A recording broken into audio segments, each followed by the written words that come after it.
Você já acordou com dores na mandíbula, dor de cabeça ou sentiu seus dentes desgastados? Esses são alguns dos sinais do bruxismo, um problema que atinge muitas pessoas e muitas vezes passa despercebido. O bruxismo é o ato involuntário de ranger ou apertar os dentes, principalmente durante a noite. Ele pode ser causado por estresse, ansiedade ou até mesmo problemas de oclusão e afeta tanto a criança quanto o adulto. Se não tratado, o bruxismo pode causar complicações graves, como desgaste dental, dores de cabeça frequentes, problemas na articulação na mandíbula ATM e até a perda dos dentes.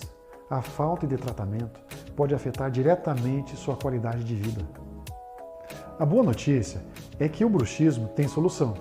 Podemos utilizar placas de proteção noturna personalizadas para proteger os dentes e relaxar toda a musculatura.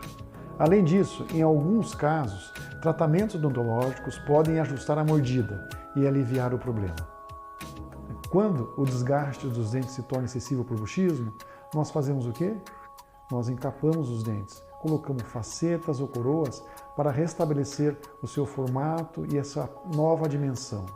Se você desconfia que pode estar sofrendo de bruxismo, não espere até que o problema se agrave. Agenda uma consulta para avaliar seu caso e encontrar a melhor solução. Vamos cuidar do seu sorriso e da sua saúde.